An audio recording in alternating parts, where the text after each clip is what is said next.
The gunshot shattered the afternoon stillness, and Hannah Jameson hit the dusty ground hard, her basket of supplies scattering across the rutted street as rough hands shoved her down.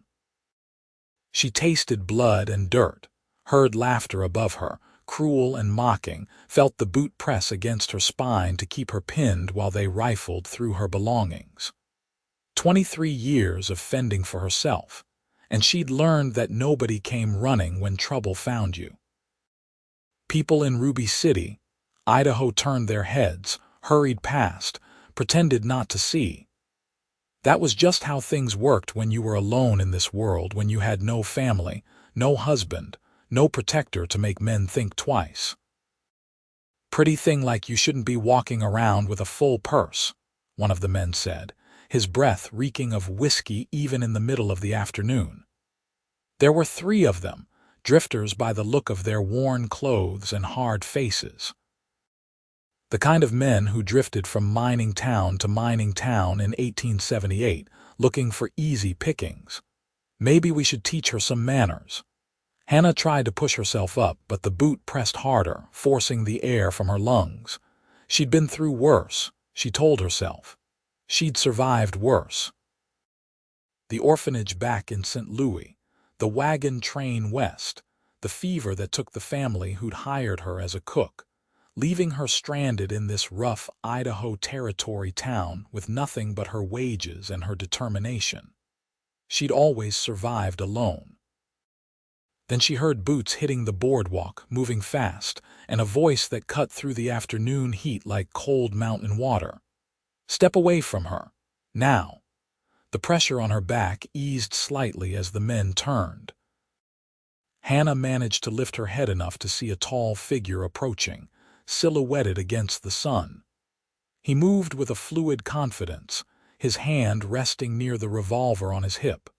Not threatening, not yet, but the promise was there. "This ain't your concern, Cowboy," the man standing over her said, but Hannah heard the uncertainty creeping into his voice. "I'm making it my concern." The stranger stepped closer, and Hannah could see him better now. Mid-20s, with dark hair that needed cutting and eyes the color of steel. There was something in his face that spoke of hard miles traveled and harder decisions made, but also something else. A fundamental decency that seemed out of place in a territory where most men looked out only for themselves. The ladies had enough trouble for one day. "Take what you can carry and move along, or we can settle this another way." The man on her back shifted his weight, and Hannah seized the moment to roll away, scrambling to her knees. Her dress was torn at the shoulder, her palms scraped raw, but she was free.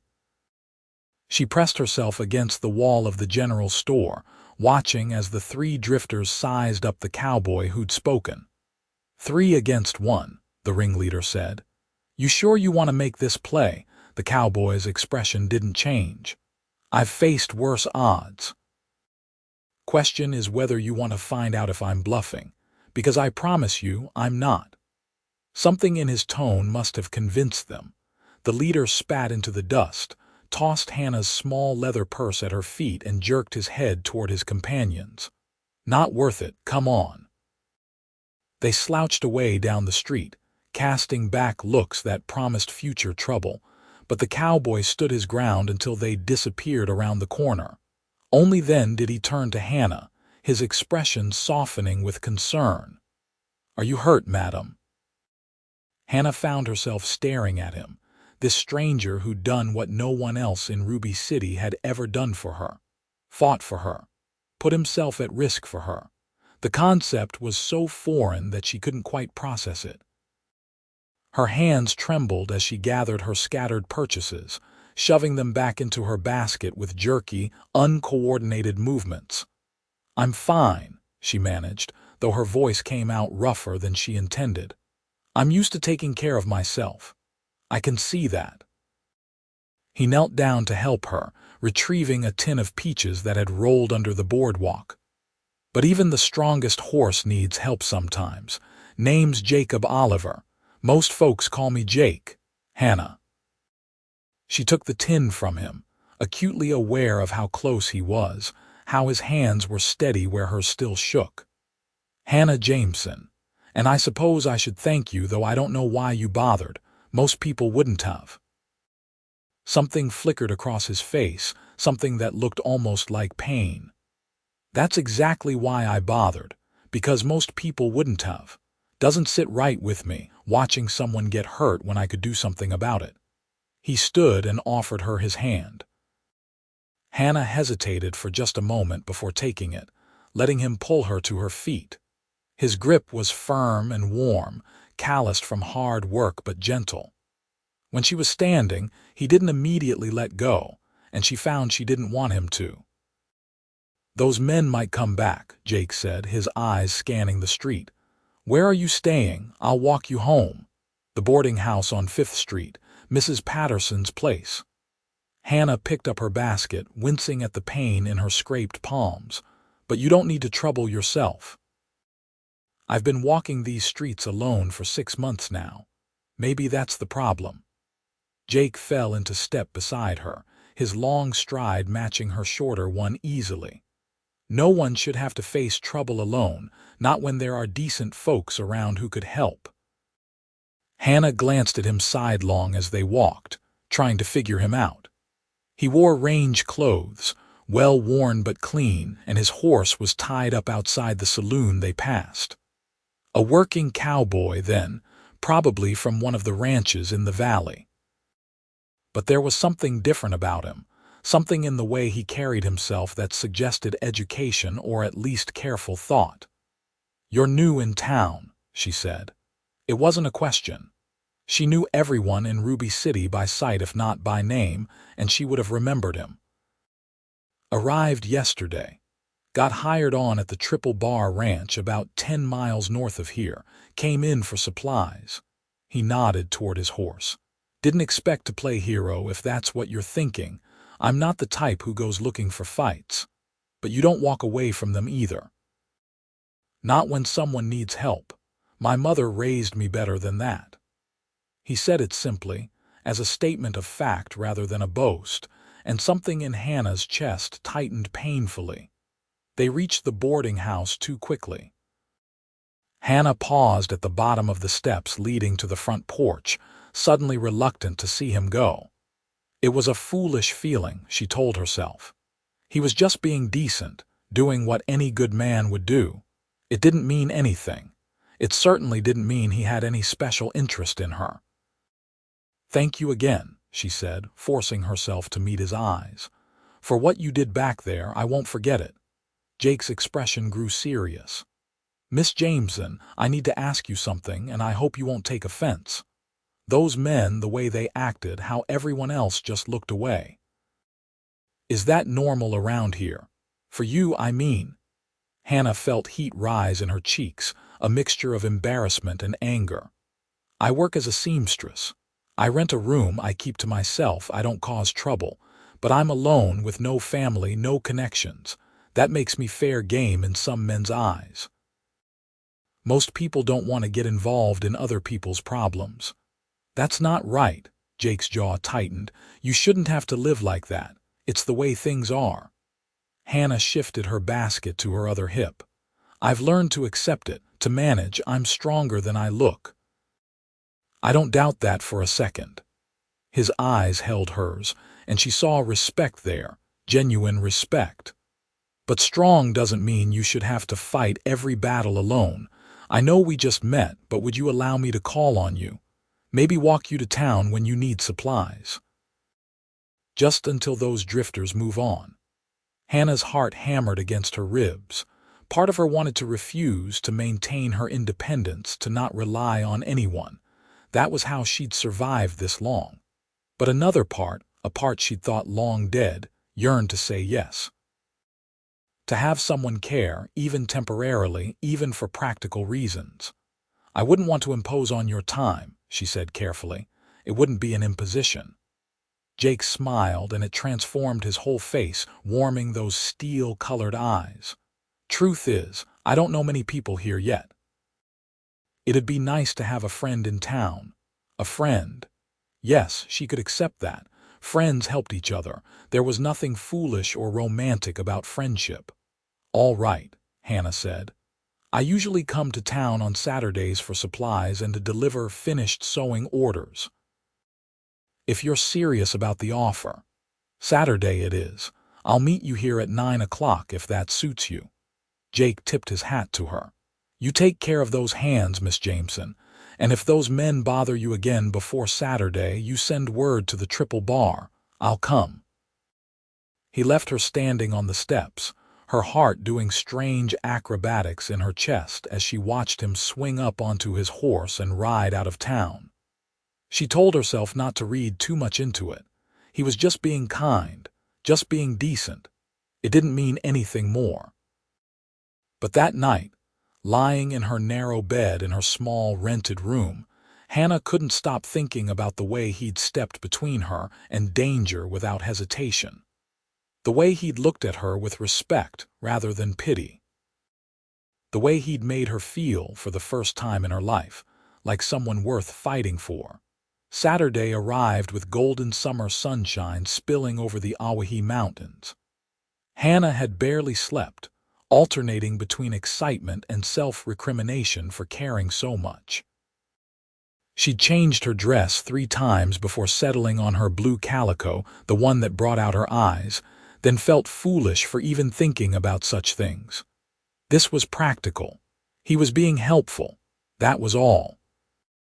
But when she stepped out onto the boarding house porch at 9 o'clock sharp, her heart leapt at the sight of Jake already waiting, his hat in his hands, his dark hair slicked back with water. "Morning, Miss Jameson," he said, and there was something in his smile that suggested he was just as pleased to see her as she was to see him. "Morning, Mr. Oliver. I hope you didn't ride all the way in just for this. It's quite a distance. Got some ranch business to attend to anyway. The foreman needs supplies too." He offered his arm, a formal gesture that seemed at odds with his cowboy clothing but somehow perfectly natural. "Besides, I wanted to." Those last 4 words did something to Hannah's carefully constructed defenses. She took his arm, feeling the solid strength of him through the fabric of his shirt, and they started down the street together. Ruby City was busier on Saturdays. Miners coming in from the claims, ranch hands from the surrounding spreads, families doing their weekly shopping. Hannah was acutely aware of the looks they were getting, the curious glances and raised eyebrows. She'd always been invisible before, just another single woman trying to get by. But walking beside Jake, she felt visible in a way that was both unnerving and thrilling. "Tell me about your sewing work," Jake said as they walked.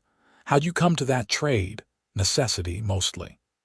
"I learned basic mending at the orphanage, but a woman on the wagon train west taught me finer work. When I ended up here, it was the only skill I had that could earn me a living. Mrs. Chen, who runs the laundry, sends me customers. I do alterations, mending, some new construction if people can afford it." Hannah found herself talking more freely than she usually did, telling him about the satisfaction of taking fabric and creating something beautiful, the challenge of fitting a garment to a particular body, the quiet pleasure of sitting by the window and stitching while the afternoon light lasted. Jake listened with genuine interest, asking questions that showed he was really hearing her, not just making polite conversation. By the time they reached the general store, Hannah felt like she'd known him far longer than a week. Inside, the proprietor, Mr. Gaines, gave them both a sharp look. "Miss Jameson, Oliver, what can I do for you today?" Hannah was reaching for her list when Jake spoke up. "The lady needs some things, and I've got a list from the Triple Bar. We'll both be needing service." It was a small thing, but it sent a clear message. Hannah wasn't alone anymore. She had someone with her, someone who commanded respect. And sure enough, Mr. Gaines' manner shifted slightly, becoming more attentive, less dismissive. They worked their way through both lists, Jake carrying the heavier items, Hannah selecting fabric and thread for her current projects. When they stepped back out into the sunshine, Jake's arms were loaded with parcels. "Where to next?" he asked. "I need to drop off Mrs. Henderson's dress alteration and pick up any new work. Her house is just 2 streets over." They made their way through town, stopping at various houses where Hannah delivered finished work and collected new orders. At each stop, Jake waited patiently, chatting easily with whoever answered the door, his presence subtly reinforcing the message that Hannah wasn't alone, that she had protection, that she mattered to someone. By noon, they'd finished her rounds and Jake suggested lunch at the small restaurant near the hotel. Hannah started to refuse, conscious of the expense, but he insisted. "My treat. Consider it payment for your company. Gets lonely eating alone all the time." Over plates of beef stew and fresh bread, they talked about everything and nothing. Jake told her about growing up on a ranch in Wyoming, the youngest of 4 brothers, how his mother had died when he was 15 and his father had followed 2 years later. How he'd spent the last few years drifting from ranch to ranch, saving his wages, learning different aspects of the cattle business. "I want my own place someday," he said, his eyes taking on a distant look. "Not huge, just enough land to run a decent herd. A house, maybe a family. Somewhere to put down roots instead of always moving on." "That sounds wonderful," Hannah said, and meant it. She understood the dream of having something permanent, something that belonged to you that couldn't be taken away. "What about you?" Jake asked. "What do you want if you could have anything?" No one had ever asked her that. Hannah sat back, considering. "A shop, maybe. A real dress shop, not just working from my rented room. Somewhere I could display my work, build a real business. And a real home, not just a room in someone else's house. Somewhere I belonged." "You'll have it," Jake said with such certainty that Hannah almost believed him. "You're smart and talented and determined. I can see that.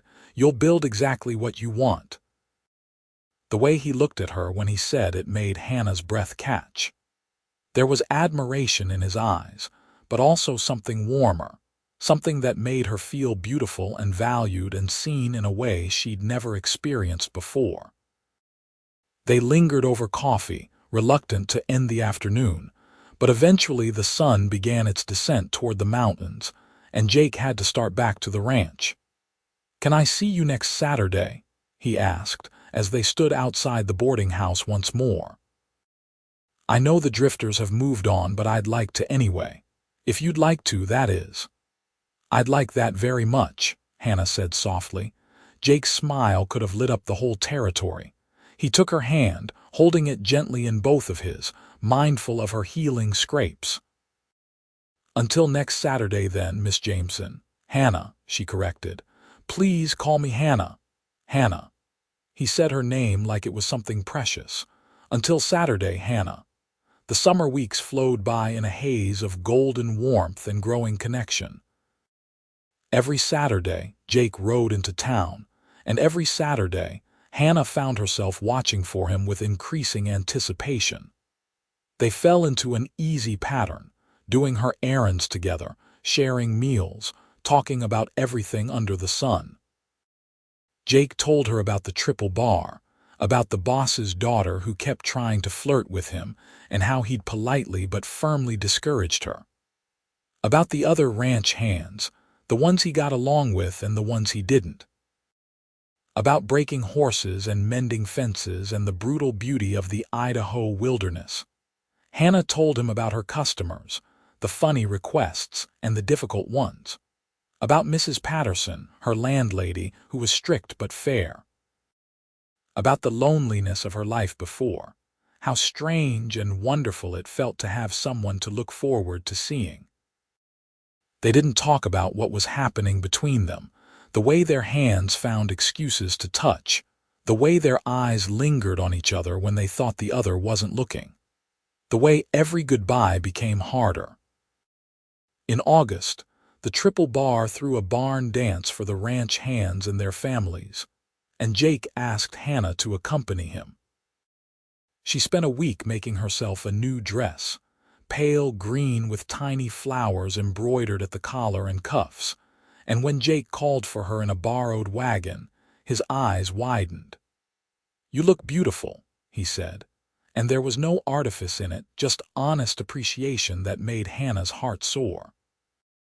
The dance was held in the ranch's biggest barn, swept clean and decorated with lanterns. Hannah had never been to such an event before, had always been on the outside looking in. But Jake kept her close, introducing her to everyone, making sure she felt included. When the music started, he led her onto the floor, his hand firm at her waist. "I should warn you, I'm not much of a dancer," he said as they began to move. "Neither am I," Hannah admitted. "I've never actually done this before." Jake's eyes softened. "Then we'll figure it out together." They stumbled through the first few dances, laughing at their mistakes, gradually finding their rhythm. By the third song, they were moving together naturally, and Hannah felt like she was floating. She could feel the warmth of Jake's body through her dress, smell the clean scent of his soap, see the way he looked at her like she was the only woman in the room. "Hannah," he said softly as the music slowed, drawing them closer. "I need to tell you something." "What is it?" "These past months, getting to know you, spending time with you, it's been the best part of my days. I find myself thinking about you when I should be working, counting down the hours until Saturday comes around again." He paused, his gray eyes searching hers. "I'm falling in love with you. I think I have been since that first day when I saw you fight back against those men, saw your strength and courage, and I need you to know that before we go any further." Hannah's eyes filled with tears, but they were happy tears. "Jake, I've been in love with you for weeks now. I just didn't know how to tell you. I've never felt like this before, never had anyone make me feel the way you do, like I matter, like I'm worth something." "You're worth everything," Jake said fiercely. "You're the strongest, most remarkable woman I've ever met. And if you'll have me, I want to spend the rest of my life proving that to you." He kissed her then, right there in the middle of the barn with half the triple bar watching, a sweet, tender kiss that promised everything and asked for nothing. Hannah kissed him back, pouring all her newfound love and hope and joy into it, feeling his arms tighten around her. When they finally broke apart, there was applause and good-natured whistling from the other dancers. Jake laughed, his forehead resting against Hannah's. "Guess that's out in the open now." "I don't care," Hannah said, and realized it was true. She didn't care who knew. She was tired of hiding, tired of being invisible. She was in love, and she wanted the whole world to know it. They stayed until the dance ended. Then Jake drove her back to town in the wagon, the night air cool and filled with stars. Outside the boarding house, he kissed her again, longer this time, deeper, until Hannah's head was spinning. "I want to court you properly," Jake said when they finally separated. "Want to do this right. Talk to Mrs. Patterson, make my intentions clear. I know I don't have much yet, just my wages and my savings, but I'm working toward that ranch I told you about. I want you to be part of that dream, Hannah. I want to build it with you." "I want that too," Hannah whispered, "more than I've ever wanted anything." The summer turned to fall, and their courtship became the talk of Ruby City. Mrs. Patterson gave her blessing, charmed by Jake's respectful manner and obvious devotion. Hannah's sewing business picked up, word spreading that she was now under the protection of the serious young cowboy from the Triple Bar. And suddenly, people who'd never given her the time of day were bringing her work. Jake came to town twice a week now, staying for dinner at the boarding house, sitting in Mrs. Patterson's parlor with Hannah, talking about their future. He showed her the land he'd found, a beautiful valley about 15 miles from Ruby City, with good water and grass. The owner was willing to sell, and Jake was close to having enough saved for a down payment. By spring, I could make an offer, he told Hannah one evening in October as they sat on the boarding house porch wrapped in blankets against the autumn chill. If things go well with the cattle drive the boss has planned, he's promised me a bonus if I go along, help get the herd to market. How long would you be gone? Hannah asked, trying to keep the worry from her voice. 6 weeks, maybe 8. We'd leave in November, be back before Christmas. Jake took her hand, threading his fingers through hers. I don't want to go, don't want to leave you that long, but the money would put us over the top. We could buy the land, start building a house, get married in the spring if you'll have me. Hannah turned to look at him, her heart in her throat. Is that a proposal, Jake Oliver? It's the worst proposal in history if it is, Jake said with a rueful laugh. But yes, I guess it is. Hannah Jameson, will you marry me? Will you take a chance on a cowboy with more dreams than money and help me build something real and lasting? Yes, Hannah said, laughing and crying at the same time. Yes, absolutely yes. Jake kissed her thoroughly, then pulled a small box from his pocket. I was going to do this properly with a speech and everything, but you've always made me forget my plans. Inside the box was a simple gold band with a small blue stone. It was my mother's, Jake said softly. The only thing of hers I kept. I'd be honored if you'd wear it. Hannah let him slip it onto her finger, overwhelmed by the gesture. He'd given her his mother's ring. He was trusting her with his history, his heart, his future. It was the most precious gift anyone had ever given her. It's perfect, she whispered. You're perfect. Far from it, Jake said. But I'll spend every day trying to be worthy of you. November came too quickly. The night before the cattle drive was set to leave, Jake took Hannah to dinner at the hotel, the fanciest meal she'd ever had. Afterward, they walked through the quiet streets, reluctant to say goodbye. 8 weeks at most, Jake promised. I'll think about you every day, dream about you every night, and when I get back, we'll start building our life together, our house, our ranch, our future. I'll be waiting, Hannah said. And I'll use the time to sew our household linens, make curtains, all the things we'll need. So when you come back, we can start planning the wedding properly. They stood outside the boarding house for a long time, holding each other, neither wanting to let go. Finally, Jake cupped Hannah's face in his hands, his thumbs brushing away the tears on her cheeks. I love you, he said. More than I knew it was possible to love someone. You've changed everything for me, Hannah, given me something to work for, something to come home to. I love you too, Hannah said. You gave me something I never had before, someone who fights for me, who sees me, who makes me feel like I matter. Come back safe, Jake, that's all I ask. I will, I promise. One more kiss, long and sweet and full of promises, and then Jake was gone, riding back to the Triple Bar in the darkness. Hannah stood on the porch until she couldn't see him anymore, holding his mother's ring to her heart. The next morning, the cattle drive left Ruby City in a cloud of dust and bellowing cows. Hannah stood on the street with half the town, watching them go, her eyes locked on Jake until distance and dust swallowed him up. The first week passed slowly. Hannah threw herself into her work, taking on every commission she could get.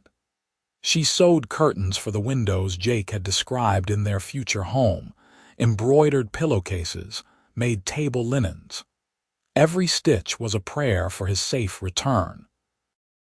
The second week, a letter arrived, brought by a rider heading back from the first stop on the drive. Jake's handwriting was rough but legible, and Hannah treasured every word. He wrote about the trail, the weather, how much he missed her.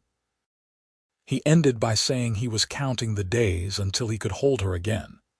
Hannah wrote back immediately, pages and pages about her work, the town gossip, her plans for their home.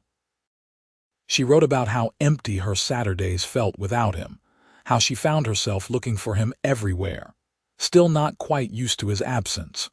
3 weeks in, a storm hit the territory, early snow that came down in blankets of white. Hannah worried, knowing the cattle drive would be pushing through the worst of it.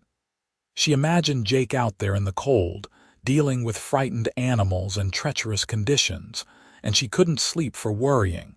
4 weeks turned to 5, then 6. Letters came sporadically, often several at once when a rider could make it through. Jake's tone remained optimistic, though he mentioned some difficulties with the weather, some cattle lost in a river crossing. But they were making progress, he assured her. He'd be home soon. 7 weeks after he'd left, Hannah woke to commotion in the street below her window. She dressed quickly and hurried downstairs, her heart pounding. Had the drive returned early? Was Jake back?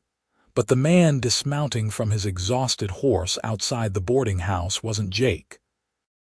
It was Ben Torres, the triple bar foreman, and his face was grim.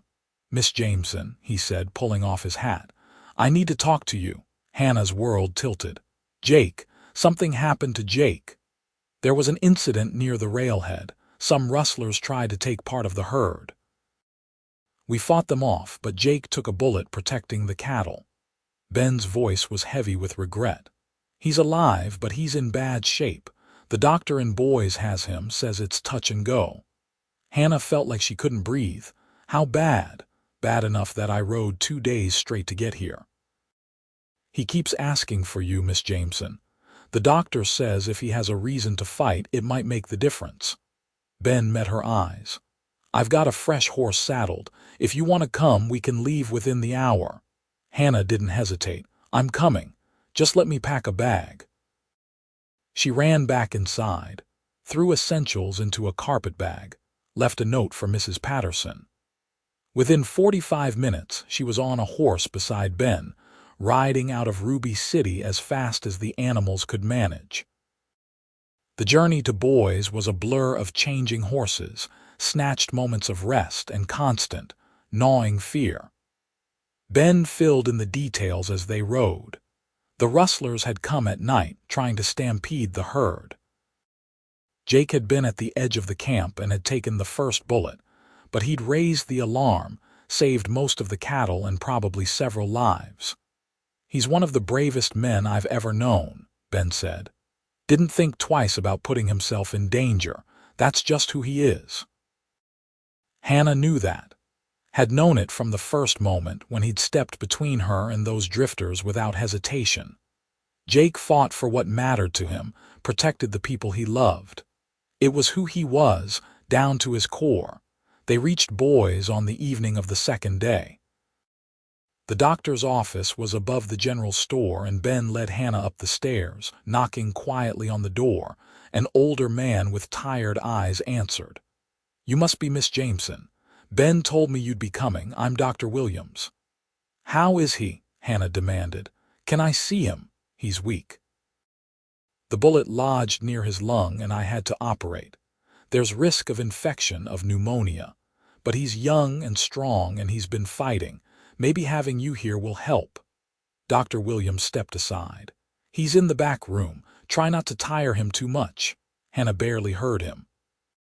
She pushed past, following the direction he'd indicated, and found herself in a small room with a single bed.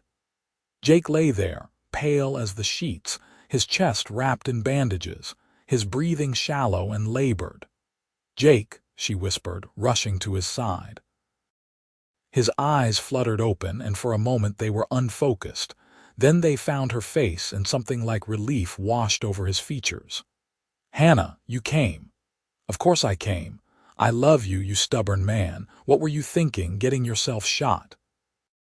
Her voice broke and tears spilled down her cheeks. Had to protect the herd, the men. Jake's voice was barely audible, each word clearly an effort. "Had to get the money, for us, for the land." "I don't care about the land," Hannah said fiercely, taking his hand, careful of the bandages. "I care about you. You have to fight, Jake. You have to get better. We have plans, remember? A house, a ranch, a wedding. You promised me a future, and I'm holding you to that promise." A ghost of a smile touched Jake's lips. "Always so strong, that's what I love about you." "Then be strong for me now. Fight for us the way you fought for me that day in Ruby City. Don't you dare leave me, Jake Oliver. I only just found you. I'm not ready to let you go." "Not going anywhere," Jake whispered. "Promise." He drifted off again, and Dr. Williams appeared in the doorway. "He needs rest. You can stay with him, but he needs to sleep as much as possible. The next few days will tell the tale."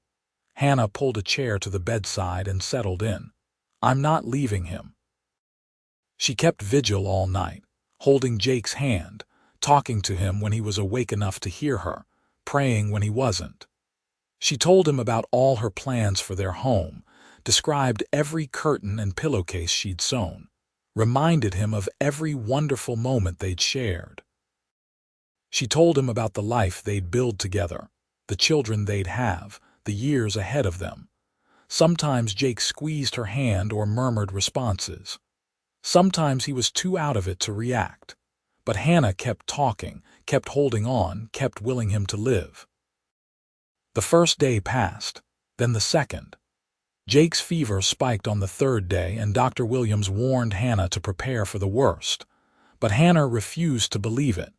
She bathed Jake's burning face with cool cloths, coaxed water between his lips, and kept talking, kept fighting.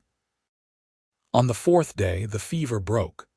Jake opened his eyes with more clarity than he'd shown since she'd arrived, focused immediately on Hannah's face. "You look terrible," he said, his voice raspy but stronger. Hannah laughed through fresh tears. "You're one to talk." "You scared me half to death, Jake Oliver. Sorry."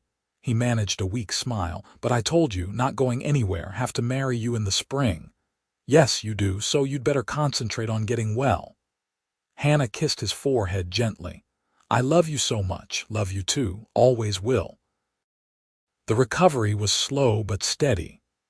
Jake grew stronger each day, able to sit up after a week, able to walk a little after two. Hannah stayed by his side through all of it, sleeping in a rented room nearby but spending every waking hour at the doctor's office. They talked about everything during those long days of healing, made concrete plans for their future, decided on the layout of their house, discussed how many cattle they'd start with. Jake told her every detail of the drive, the beauty and the hardships. Hannah told him about the loneliness of their separation, how it had made her realize just how much he'd become part of her life. "I used to pride myself on not needing anyone," Hannah admitted one afternoon as she sat beside Jake's bed, helping him with his exercises. "On being able to handle everything alone. But you've taught me that needing someone isn't weakness. That letting someone fight for you, letting someone in, that's actually a kind of strength too." "You've always been strong," Jake said, "but you don't have to be strong alone anymore." "That's what love is, Hannah. Sharing the weight, fighting together instead of apart." By the time Dr. Williams declared Jake well enough to travel, it was nearly Christmas. The cattle drive had made it to market weeks ago, and the proceeds were waiting at the bank. Jake's bonus was substantial, even after paying for the doctor's services and their expenses in boys.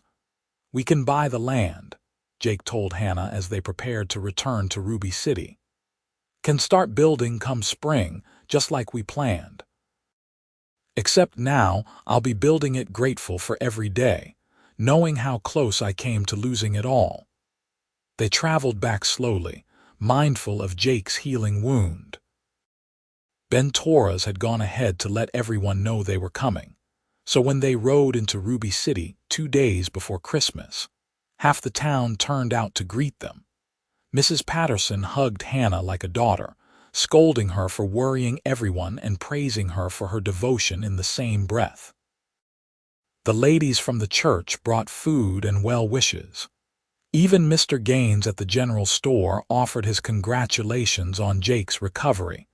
It felt like coming home, Hannah realized. This rough mining town that had felt so lonely and hostile when she'd arrived now felt like community, like family. Because she wasn't alone anymore. She had Jake, and she had the life they were building together. They spent Christmas at the boarding house, Jake recovering his strength, Hannah finishing up her sewing commissions. On Christmas Eve, they sat in Mrs. Patterson's parlor by the fire, and Jake pulled out a folded paper. "I bought the land," he said, "while we were in Boise." Had Ben handle the paperwork. "It's ours, Hannah. Our ranch, our future." Hannah took the deed with trembling hands, saw both their names on it. Jake had put it in both their names, recognizing her as an equal partner in their dream. "We'll call it the 00," Jake said. "Oliver and Oliver. Or whatever you want to call it. It's as much yours as mine." "The 00 is perfect," Hannah said. "Everything is perfect." They were married in early April, as soon as the mountain passes were clear and building could begin on their house. The ceremony was held in Ruby City's small church, and nearly everyone in town attended. Hannah wore a wedding dress she'd made herself, white silk with lace at the collar and sleeves, the most beautiful thing she'd ever created. Jake wore a new suit, looking handsome and nervous and so full of love that Hannah's heart could barely contain it. "I, Jacob Oliver, take you, Hannah Jameson, to be my wife," Jake said, his voice steady and sure. "I promise to love you, protect you, and fight for you every day of our lives. You've made me whole, made me believe in dreams again. I'll spend the rest of my life trying to give you everything you deserve. I, Hannah Jameson, take you, Jacob Oliver, to be my husband," Hannah said through happy tears. "I promise to love you, support you, and build our dreams together. You showed me I didn't have to face the world alone, that I was worth fighting for. I'll treasure that gift and you for all my days." They sealed their vows with a kiss that brought cheers from the congregation, then walked out of the church as husband and wife into the spring sunshine. The next months were a whirlwind of activity. With help from the Triple Bar hands and some hired workers from town, they built a house on their land. It wasn't large, just 4 rooms to start, but it had big windows facing the mountains and a porch where they could sit in the evenings. Jake worked from dawn to dusk, still healing but determined, while Hannah divided her time between helping with the construction and continuing her sewing business to bring in money. By midsummer, they moved into their home. Hannah hung the curtains she'd made during their separation, spread the embroidered linens on their bed, arranged their few pieces of furniture. It wasn't much compared to what some people had, but it was theirs, built with their own hands and their own dreams. They bought their first cattle in August, just 20 head to start. Jake worked them carefully, building the herd, learning the land. Hannah kept up her sewing, and to her surprise, ranchers' wives from all over the territory started coming to her, wanting dresses and alterations. Word had spread about her skill, and suddenly she had more work than she could handle. "I could open that shop you talked about," Hannah said one evening as they sat on their porch watching the sun set. "In Ruby City. Hire someone to help me. It could be a real business." "Do it," Jake encouraged. "You've got the talent and the clientele. Why not?" So Hannah rented a small storefront on Ruby City's main street and hung out her shingle. Hannah's dress shop opened in September, and within a month she was turning customers away, too busy to take on new orders. She hired 2 local women to help with the basic sewing, keeping the intricate work for herself. The ranch prospered too. Jake's careful management and hard work paid off, and their herd grew. By the time their first anniversary rolled around, the 00 was on solid footing, making enough profit to expand their house and buy more cattle. "I can't believe it's only been a year," Hannah said on their anniversary as they lay in bed, the mountain breeze cooling the summer night. "It feels like I've known you forever, like my life before you was just waiting, preparing me for this." "I know what you mean," Jake said, pulling her closer. Sometimes I think about that day in Ruby City, seeing those men hurting you, and I wonder what would have happened if I'd just walked past. If I'd minded my own business like everyone else. But you didn't, Hannah said. You fought for me, changed everything for me, for us. Best decision I ever made. Jake kissed her softly. Love you, Mrs. Oliver. Love you too. In the fall of their second year together, Hannah realized she was pregnant. The news filled them both with joy and a little fear. They were still young, still building their life, but they wanted children, wanted to fill their house with family. You'll be an amazing mother, Jake told her, his hand resting protectively on her still flat stomach. Strong and loving and fierce, our children will be so lucky. You'll be an amazing father, Hannah replied.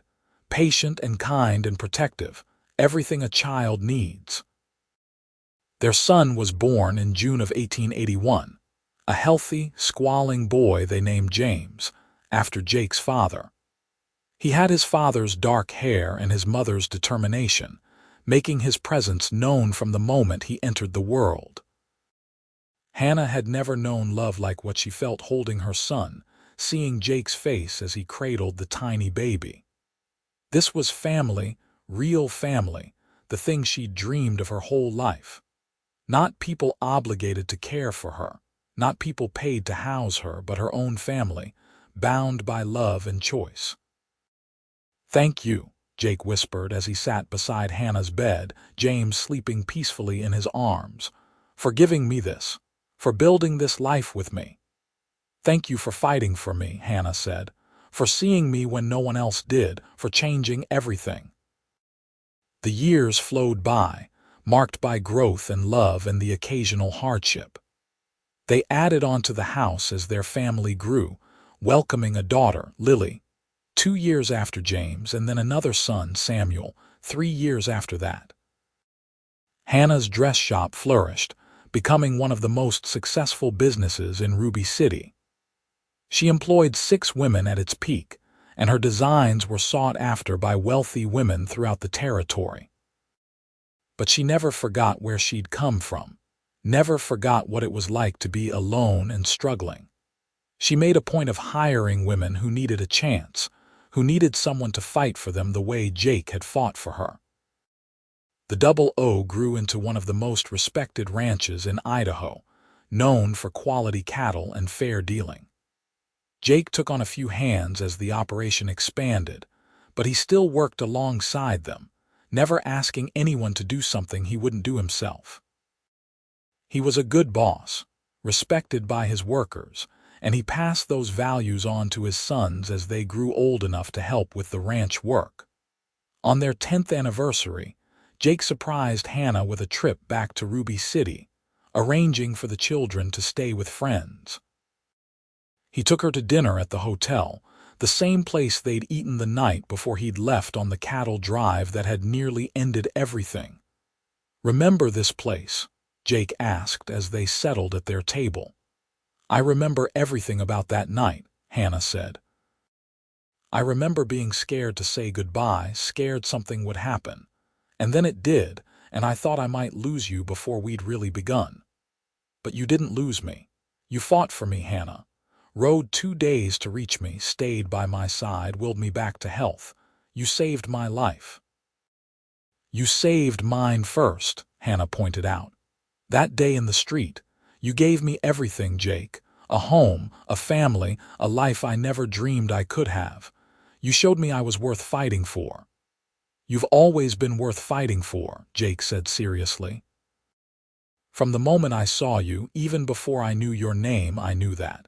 You had this strength, this resilience that just shone through. I couldn't walk away from that. I'm glad you didn't. Hannah reached across the table, taking his hand. I'm glad for every moment, every struggle, every joy. I'm glad for all of it, because it brought us here. They walked through Ruby City after dinner, hand in hand, looking at how the town had grown and changed. The boarding house where Hannah had lived was still there, though Mrs. Patterson had retired and sold it to a younger couple. The general store had expanded. New businesses lined the streets. The rough mining town was becoming a real community. "Sometimes I think about who I was when I first came here," Hannah said as they stood outside her old boarding house. "So alone, so convinced I had to face everything by myself. So sure that needing help was weakness. And now," Jake asked, "now I know that the strongest thing I ever did was let you in. Let you fight for me, love me, build with me. That's real strength, Jake, not facing everything alone, but choosing to face it together." Jake pulled her close, kissing her tenderly. Together. Always. The years continued to pass, bringing changes and challenges. The territory became a state in 1890, and they celebrated with the rest of Idaho. Their children grew, James showing his father's skill with horses and cattle, Lily inheriting her mother's talent for sewing and design, Samuel developing a head for numbers that Jake put to use managing the ranch's books. Hannah's dress shop evolved into a successful business. She eventually turned over to her most talented employee when she decided to focus on her family and the ranch. But she never stopped sewing, still made all her family's clothes, still found peace in the rhythm of needle and thread. Jake expanded the 00 steadily, buying adjacent land when it became available, building their herd. But he never forgot the dream that had started it all, never took for granted the life they'd built. Every evening he made time to sit on the porch with Hannah, watching the sun set over the mountains, talking about their day, their children, their plans. On their 25th anniversary, their children, now grown with families of their own beginning to form, threw them a party at the 00. Nearly 100 people showed up, friends and neighbors and business associates from across southern Idaho. There were speeches and toasts, stories told about the early days, laughter and music that lasted until the stars came out. Later, after everyone had gone home and the children had left for their own places, Jake and Hannah sat on their porch alone, wrapped in blankets against the autumn chill. 25 years, Hannah said wonderingly. Sometimes it feels like yesterday, and sometimes it feels like I can barely remember life before you. I don't want to remember life before you, Jake said. Every good thing I have, every moment of happiness, it all traces back to you. To that day I saw you in trouble and couldn't walk away. I never thanked you properly for that, Hannah said, for being the person who fought for me when no one else would, for showing me I was worth fighting for. You thank me every day, Jake said. Every morning I wake up next to you, every meal we share, every moment with our children and grandchildren. That's thanks enough, Hannah. That's everything. Hannah leaned her head on his shoulder, looking out at the land they'd built together, the life they'd created. From that first moment in Ruby City's dusty street to this quiet evening on their porch, it had been a journey neither of them could have imagined. But they'd walked it together, fought for each other, built something lasting and true. I love you, Hannah said softly. More than I did 25 years ago, more than I did yesterday. Every day I love you more. Love you too, Jake said, pressing a kiss to the top of her head. Always have, always will. They sat there as the night deepened. Two people who'd found each other against all odds, who'd built a life from dreams and determination and love. The girl who'd never had anyone fight for her had found the man who couldn't help but stand up for what was right. And together, they'd created something neither could have built alone. The stars came out over the Idaho mountains, bright and beautiful, watching over the 00 and the family that called it home. Inside the house, photographs lined the walls, capturing moments across the years. The family that had grown from two people who'd met on a dusty street in Ruby City, from a cowboy who'd stepped between a woman and danger without hesitation, from a woman who'd learned that being strong didn't mean being alone. Their story wasn't finished. There were still years ahead, grandchildren to watch grow, challenges to face, joys to celebrate. But on that night, sitting together on their porch, Jake and Hannah were content with how far they'd come, grateful for every moment that had brought them to this place. Because sometimes, all it takes is one person willing to fight for you, one moment of courage, one choice to help instead of walk away. And from that single moment, a whole life can grow, rich and full and worth every struggle. Hannah had never had someone fight for her before Jake. But once he did, once she let him in, everything changed. And they'd spent 25 years building on that foundation, creating a love that would last the rest of their lives and echo through the generations that followed. The Wild West was a hard place, full of danger and uncertainty. But it was also a place where two people could meet by chance, find love in unexpected places, and build something that would stand the test of time.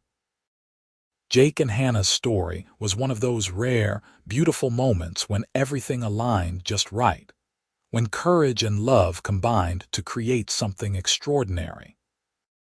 And as they sat there together, watching the stars wheel overhead, they knew that no matter what challenges still lay ahead, they would face them as they'd faced everything else, together, fighting for each other and the life they'd built.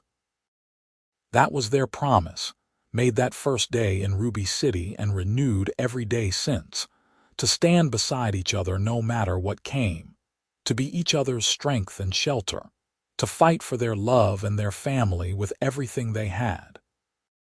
It was a promise they'd kept and would keep until their last breath.